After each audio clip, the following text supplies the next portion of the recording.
Lost thoughts in the universe out to get me.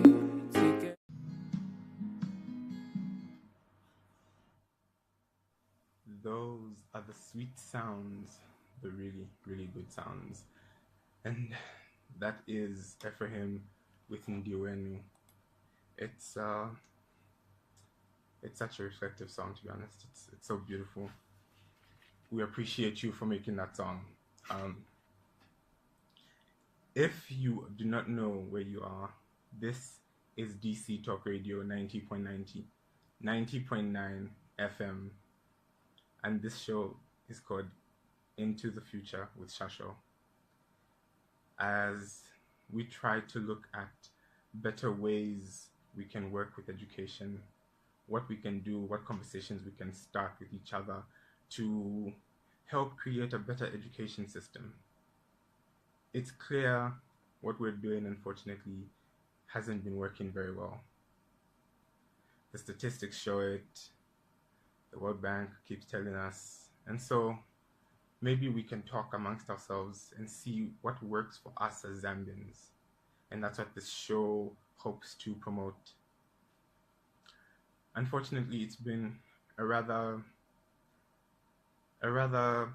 sad weekend as we are in mourning. I'm sure we all know we're in mourning.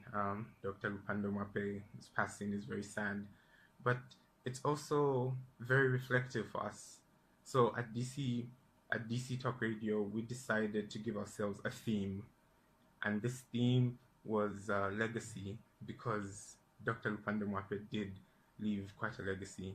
So it got us reflective and wondering what sort of legacy would we like to leave behind. And as you know, Into the Future is a program that looks to discuss ways in which we can enhance our own education system as Zambia. Things we can do, things we can think of that can change the way our education system is right now. Because in the world we're living in this 21st century, it is sickening, it is tiring to see how much we can have if we work on this properly. So it's just an education platform to just sit down and discuss and hopefully come to some way in which we would all want to put our heads together and implement something very, very powerful. And the reason for that show is because this one way could possibly just be the education system, to teach and prepare the young for life after school, for what they can do for themselves after school. Give them the tools while they're in school. Let that be a learning process. And that's why legacy. How do we create a legacy in the education system? How do we make something so powerful that it trickles down over the years? A legacy we can be proud of in 50 years. But legacy is such a big word. It's a grand thing to even think about. So what is a legacy? Well, a legacy is something you are either gifted, maybe you might inherit a legacy. A legacy is also something that you could give on for the next generation. So your legacy is something you basically pass on. So some people pass on money, some people pass on possessions, some people pass on shoes, but there is a legacy somewhere there. And today on Into the Future, we want to look at what sort of legacy would we love to leave in this country, in the education sector, in the most powerful sector to prepare the kids right now for the 21st century, for a world where you can just call home and your electrical appliances start getting your food heated up for you. That kind of world. And in such a way that would be self-sustainable, because we have taught ourselves and given ourselves the tools through education, especially by preparing the young for what the world is like. Unfortunately, for some of us old fellows, there's that saying, you can't teach an old dog new tricks. And even though we at DC Talk Radio do not believe that, we believe everybody still has the capacity to learn, but unfortunately, it's going to be so much more difficult with you. So bear with us as we try to concentrate mostly on the ones in the schools, the ones who are very plain and willing to absorb and learn and change the dynamics themselves because they are well informed. So that's what we'd like to do, create a legacy through education. And when we talk about education, we don't just mean um, a certain class, we mean the average Zambian should be able to get quality education. It doesn't matter where you come from, it doesn't matter what area, it doesn't matter whether it's in a rural area or not. You should be able to receive quality education because it's practical for where you are. That's what makes it so quality. Sometimes, especially now in the world we live in, we need to be very more progressive thinking. We cannot continue to solve the exact same problems with the thinking that got us there. Worse still, to continue using a thinking that isn't working, it's just crashing against the walls. But it's so great and refreshing to see so many more people are thinking like this and are implementing their own ways in which to try and combat this. And here, we'd love to have conversations, we'd love to shake hands, and would like to see where exactly we can take that, how far we can run with an idea that's of such great value to the community of Zambia. So when we speak about legacy, we speak about generational wealth. And by wealth, I'm not just talking monetary here, because monetary wealth will come with a good education. It will be impossible for the world not to call you here and say, we would like to pay you and your country for doing this service because you have prepared yourselves for what the world is becoming like, for where the resources are, and positioning yourselves to do the things that will make you achieve highest in your area. That's why education. And we take education sometimes so lightly, or maybe we are sometimes not interested in speaking on what kinds of education. And so hopefully on today's show on legacy, we'll touch into some of the things that we can try and debunk, some of the things that we can try and open up about, especially when it comes to what makes it an inclusive education, because it can never be a full education if it is not inclusive. After this musical break, I will be back and I will get into what inclusive education is like and what we can actually do to ensure we create a better education system for ourselves as Zambians. And the song in the background is still Ndiwenu by Ephraim. It's really, really a beautiful song, and we thank you so much. Oh, shit. And when I use the word inclusive, I would like to maintain it has to be very, very, very inclusive. We have to be able to celebrate differences. And by differences, I also do mean kids with disabilities, because there's something about not teaching children with disabilities and children without disabilities in the same place. It sort of creates a we can't mix ideology. I don't know if you see it or not, but what happens is you have schools that sometimes might not have full acceptance of kids with disabilities or slow learning kids, and this is also because it's difficult within our schools to want to respond to the individual needs of the kids. And unfortunately, that's also because sometimes the teachers are understaffed. It's a sad reality, but it's something that shows that we could be maintaining, or rather creating, a higher bar if we found a way to be able to respond to individual needs of students. So whether they have disabilities or not, we create walkways that accept people with disabilities.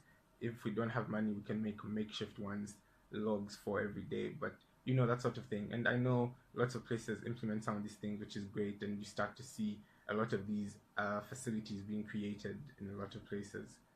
Um, and excuse me, we need to create more spaces where we accept more than one sort of thinking, especially within schools. That's why you find some people might not raise their hands up in class, and this is because they're afraid of telling you what their thoughts are. Everywhere they go, they are laughed at. So the children themselves don't feel very included. And to create an inclusive education would mean teaching everybody that we all have the same potential to succeed, especially at what we would like to do. See, if we are going to create a legacy, it's going to be difficult. I'm assuming it's something we've never done before. I'm sure lots of places are attempting, and it's so amazing. And it would be so much better if all of us, at an individual level, could try to inculcate that, so that we teach our kids from home, so that when they get into the schools, they have a mindset of wanting to also build for themselves a legacy. I'm sure if you watch comedy, they do like to make fun of black people, the black stereotypes, as we would call them. And one of the black stereotypes is that we are not very forward thinking, and that's why you find they're able to manipulate us. And it's a shame that the saying, if you want to hide something from a black man, just put it in a book, is unfortunately still being held true some of these days. But we would love to create a different legacy. Um, and as much as we still say these things, the inverse is also very true. There are lots of people every day who are reading novels. They're reading to expand their minds for the sake of expanding their minds. It's just they feel that there was no legacy left for them. They got out of school, they got out of university, and they were not prepared adequately. They didn't have alternatives to go to. They fell into the rat race, a system that didn't facilitate for them. And I speak mostly for my millennials, because this is a sad reality we see today. You have a degree and there's nothing you can get for yourself because the education system did not prepare you adequately for life after. And it's very, very sad that another sad reality of that all is the fact that if you do not have any connections, it takes much, much longer to get a job. Just the other day, I met a guy here in Nyumbanga Market. He was photocopying things, and he was complaining the guy was photocopying too, and he was busy saying, if this time I do not get the job after I've handed in all these application letters, I'm done. I don't care. I've stopped posting these. And it was sad because he was so serious. And when I probed him a bit, he said it's also because it's very expensive to keep wanting to print paper, take transportation, and you don't have a source of income. But he had to do it. He just didn't know what next if they reject him this time. I I try to be positive on his behalf, but I mean, the world's a harsh, harsh place where you can be told go to school, that's the path for you, and that's the only path that's going to make you succeed. But it's the path that's proven the most difficult, even with a degree, even after following all the steps they told you to follow, and coming out at the other end and not being able to have a job. not being able to say, um, I can earn with my own two hands because I studied, I worked, I dedicated myself, because I did everything they told me to do. They told me to graduate and I graduated. That's not the legacy we want to leave for the next generation, for the generation after that. We would like a legacy where when you finish, there must be a way to settle you into a school, to settle you into a place of work. When you finish, there must be a place where you can go intern. There must be people willing to speak to you and help mentor you. When you finish, there is a place for you to go. There are choices that you can make, because that is the reality, that there are choices that can be made. But it's not the reality for everybody, unfortunately. Um, it comes back to being a lack of education, a lack of being told you you can try for this, dedicate yourself, and we'll support you. But look now, everybody has gone through the steps they were told, they were promised from high school, from primary school. Go through the process. What do you want to become when you grow up? A doctor, a lawyer, a nurse, an accountant. They never asked you if you wanted to be a barber. They never asked you if you wanted to draw on people's bodies. And unfortunately, it has come to a point where those people, the people who they aren't accepting into normal society, are the people who have found a path for them to be almost sustainable. But it's difficult because they have to do this by themselves. No guidance, nobody to pull them through and show them the ropes. Um, and the reason this is actually very, very difficult to speak on, and is is is point blank almost terrible to speak about sometimes. But I always believed, when you have an older brother, and this is something my older brothers showed me, and maybe it's why it's very difficult to see it often, but when you have an older brother, they're supposed to help prepare you for life. When you're stuck and you can't talk about girls, you go to them and they give you the breakdown and they help navigate you, because they're your older brothers. They want to make life as easy for you as possible, because they know what they went through and they wouldn't like you to just go through something aimlessly. And that's how it should be, even for this education system, for this attempt at an education system, for this attempt at a conversation about an education system that's going to be self-sustaining and transforming. And this is because, well, we have so much to offer, and sometimes we think it's difficult and it's unattainable. But there are countries that have started to develop a self-sustaining education system, and these countries are simply these countries are simply sorry about that. Sorry about that.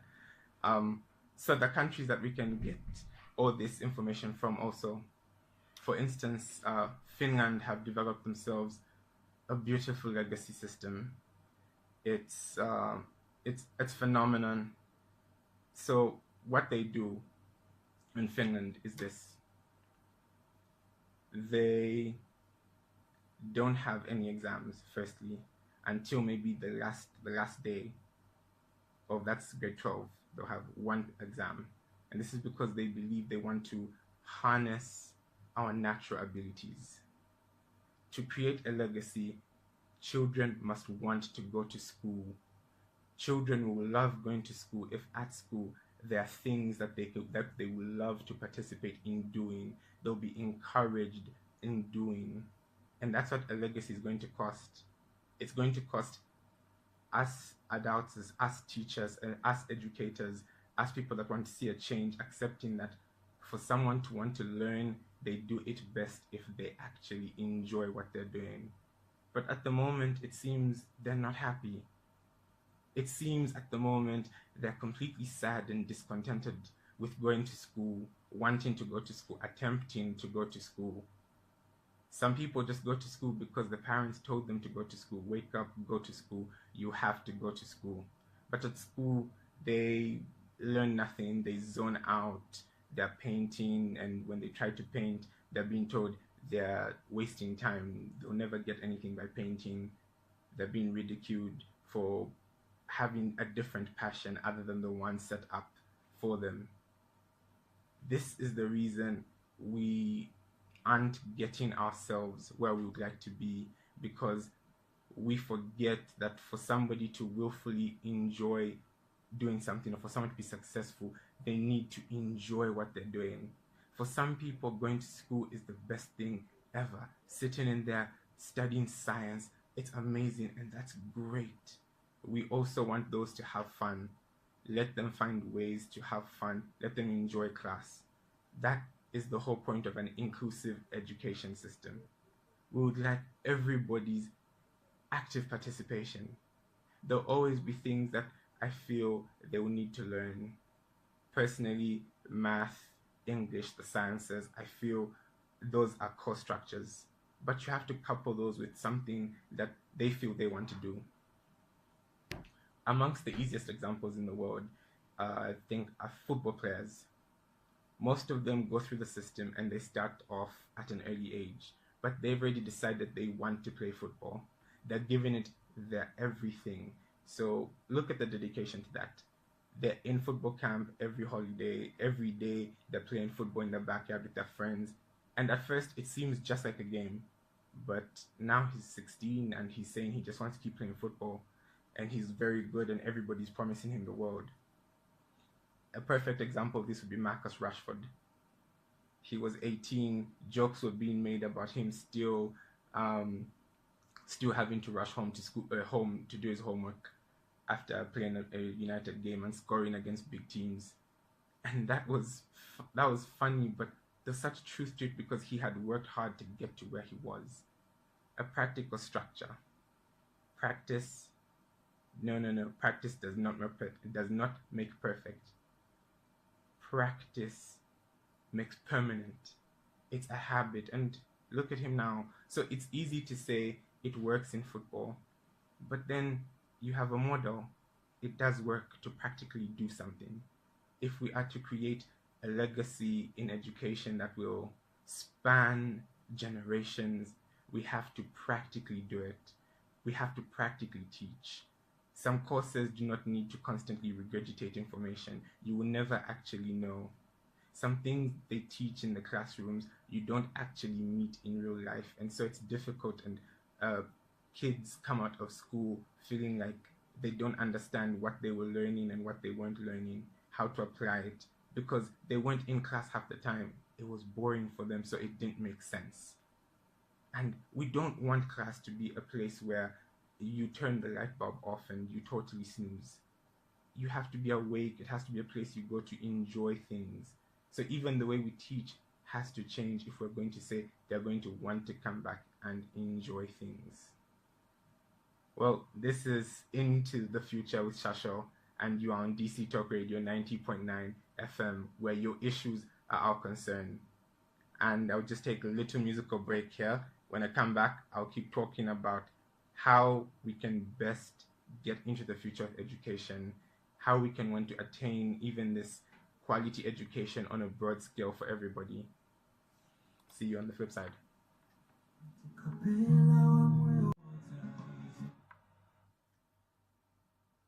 Welcome back to DC Talk Radio 90.9 FM. Those were the beautiful sounds of Nathan Yorenda featuring Pompey Miju. That song is so perfect for this moment, because what we want to do is we would like to be rooted. We would like to be deeply rooted. Like those trees that even when you're trying to bring it down, it just refuses to be brought down. There was one on social media not so long ago, I think somewhere in Chipata, and everyone was saying it was witchcraft. But when you're just rooted, I guess they would say it's witchcraft, right? We would need to create a legacy And being rooted is a great way to think about it also. There's there's the saying for the, I think it's a baobab tree, if I'm not mistaken, that it takes long before you can even see its first germination, years before you can see its first germination. But after its first germination appears, after the years of waiting just for one single sprout of germination to appear, it shoots up so quickly and it stays strong for a very long time. That's what we would love to do. And to create such is going to be such a daunting task. I won't even lie, I won't even pretend like it's easy just because I can come on radio and talk about it. But I believe it's something that should be considered a pivotal must to want to teach the next generation so that they and us can work together. we we are learning what the world is like right now, and we're starting to figure the pieces together. By the time we work with them, we would be experienced, we would have the resources because we are learning from our mistakes already, and they would join in to show us what the new world looks like and how we can get there, how we can compete with other countries. But we also have to remember that we have to be open to these ideas. But because we are trying to create a legacy and we want to show them how it can be done, our bonds will be so much stronger. And that's the way that we can transform our country also. It's through education. It's through the working together to come up with ideas of this education, how it would look like, what what even creating a legacy for an education would look like. I know when I talk about it, it seems very complicated, but I'm merely scratching the surface. When we sit down and we say we have a few ideas from our great conversations here on DC Talk Radio, when with you, our listeners, who are going to definitely be calling in on our lines and on our social media, we hope you can be able to help us. We sit, we can have a conversation, we can try to see what that would actually look like. Yes, this is a radio program, but the reality of Zambia is very much true, and it is going to take all of us wanting to say we can do something to create the change that's going to create the change. Quality education across the board for everybody. And that's why it has to be legacy, because we are going to need to learn a lot of times what works and what doesn't work in what areas, in which place, in which territory can you try a new model, and if it actually is going to be sustainable, legacy creating kind of education, it has to be adaptable. It can never be static because the world we live in is not static. People complain about social media, people complain about phones, but look at how much the world's changed. You can Google almost anything you need to know now. You can YouTube almost anything. You can learn from the internet. And yet, it's not heavily accepted in schools.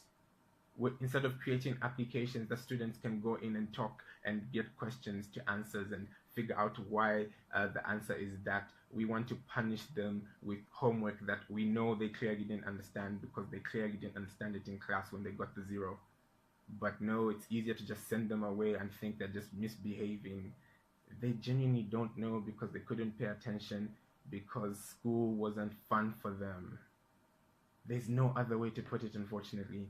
I remember, and I speak so passionately because I remember my school days. I remember not being very passionate about school, about math, and I'm going to say just one story. Um, I remember when Harry Potter and the Deathly Hallows came out. I was in 12th grade at the time, and one of my friends, had actually managed to acquire the book. I was such a bookworm back then. I don't think I've read as much uh, ever since entering society. Look, dreams crushed. Wow. Anyway, so what happened was she would allow me to read it, and I asked her just for 2 days, And I read this was in my 12th grade, by the way, so bear in mind, I read this during math mostly, uh, and English a bit, because I would finish really quickly, then I would go straight into reading this. It took me 2 days. I hardly slept at home because I wanted to finish that book. I wanted to be lost in that world for but a few moments. I wanted to understand how somebody could write so beautifully, and I I was in love with that book. Probably one of the reasons I'm attempting to be a writer, and I think writing's cool. It's probably the coolest thing I think in the world. It's my superpower anyway. But yeah, so it's strange when you think about it, because I remember that story so well, and I remember not regretting the grades I got for math. But my teacher was a was a great man, Mr. Duodu. Shout out to you, sir. You were a gem amongst teachers, and you never stopped trying with me, and I appreciate that.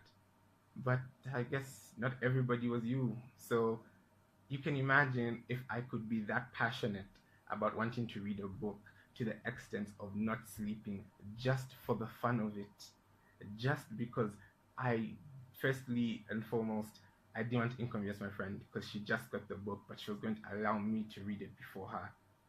I was already inconveniencing her, and I was like, nah, I asked for 2 days. I don't care what it takes for me to read this book. If it means I won't eat, I won't eat. But that's not true because I do love my food, so I obviously had to eat. What I did was I just ate and read at the same time. I remember it was like 700 pages, and I don't regret a thing. But imagine I didn't do that for math until my math grade 12 exams came around, or until they were close to coming around. You can imagine the fact that there was so much I neglected doing because I thought it was not important enough until the last moment. How many students feel like that? Tell me. Think about it. How did you feel when you were in school? Were you always excited to grab the book? I mean, if that's you, I'm really happy. I'm really happy for you. I'm glad at least some people are actually enjoying the things that's been offered. Okay, it's very good. But the unfortunate thing is, the rest of the world sometimes are dreamers, and dreamers in different ways. Some people might like the science and the classes, but then that's stifled by the lack of practicality to it. So they don't know how to how to work with the theory they're given when they feel like it's theory. So, and it's not the first time I've thought about this, but there's also a little documentary on Japan. By little documentary, I mean there are lots of documentaries on Japan's education system. One day when you have the time, if you haven't already tried it, you can just YouTube Japan's education system, and you see, even on Facebook, you see nice little videos cut out of what they do, but then you also get to see some videos that show you what it's actually like, but it's pretty similar. Um, you find if you want to study agriculture, there is a high school specifically set out on agriculture. So instead of you just learning math, science, history as you should, you also learn the stuff necessary for agriculture, the practicalities of it. When you do tomato like this is what's going to come out. When like, it actually teaches you. They actually teach you on what it is you said you might be interested in, how you'd like to change it, what you'd like to work on. And it's practical. It's very practical. If you want to be a butcher, you're definitely going to have to learn agriculture, because your animals need to eat the right kinds of foods so that the nation can have the right kind of meat when they come and buy your feed, when they come buy your meat rather. So it's the practicality behind it that sometimes we don't want to admit has to be there. But if you're going to be in a certain line of work, there's certain things you should know practically, not by reading in a book. In a real life situation, it's not reading in a book that's going to save you. It's the fact that you have done it a lot of times, and it's almost second nature that you understand what the process is and what it looks like to get to a certain place. in whatever aspect you're thinking of. If you're thinking, let's say, law, for instance, and you want to be a lawyer, it's been your dream since you were a child. Well, some of the things you're going to have to know is that you have to learn how to type properly, very, very well. So that means you're going to have to take certain classes that help you typing that well, that help you create proper briefs so that your clients are getting the right deal. The jokes that say, as a lawyer, even if you put a comma in the wrong place, it could catastrophically change the meaning of the sentence. Imagine that, not knowing where the comma is because you are under pressure and you haven't done it about 1,000 times before they could allow you to do it on a proper document that's going to actually put bread on the table. Imagine not having the opportunity to test this out in not not per se stress-free environment, but in an environment that wants you to learn from the experience and know how you can do something better. Wouldn't we all thrive in such an environment where we all want to make our goals and our dreams come true? And I know, I'm sure there's somebody out there thinking, no, but when you speak like that, then mostly everybody's going to run and rush to the arts. That's actually not very true. The people I've met recently who told me they love what they're doing and they're doing corporate things. They're punching in numbers, they're making sales. And in life, you do need people who are going to punch in numbers and make sales. They're happy knowing that at the top of the table is a telecommunication empire. They want to be at the top of a telecommunication empire. No, but that's greedy. It's not greedy. I mean, I love the fact that I get to call with my phone. And they have to make that happen. Somebody has to do the job. If they're happy doing it, I am so happy for them because we need each other. If we're going to survive, if we're going to thrive, especially to thrive, we're going to need everybody doing what they love to do, how they love to do it, but we have to be able to put it and package it in such a way that we are all satisfied, that we are all fulfilled because we are doing what we would love to do. Yes, yes, it really does sound like a dream, and maybe this show is for dreamers, but I believe dreamers will change the world. I believe if it's too much and the legacy concept, wanting to leave a legacy, imagine that, wanting to leave something for your great grandchildren to enjoy, knowing fully well that they will be taken care of. And that can only happen if we educate ourselves, we prepare ourselves, because unfortunately, we are not fighting a war amongst ourselves. The rest of the world is so ahead of us. They're making a living, they're making very good living, doing things that might seem trivial, but they're self sustaining. And we have resources, we have land, we have water. I mean, what could we not achieve if we decided to educate ourselves on what can be done? That's why the show is called Into the Future, because what we hope for is that we can be a forward thinking country that wants to discuss, put ideas together, and create solutions. It's easy to sit on the sidelines and complain, but it's hard to have the conversations that say, at a certain time, I remember school and it wasn't the most fun place for me. I would like to do something about it. I would like to see where we can change. It's not just go motivate this week and then next week no show and then 10 weeks no show and then come back next year. That doesn't help at all. If there's going to be true change, it has to be consistent. So we want to have that conversation. How do we make it sustainable?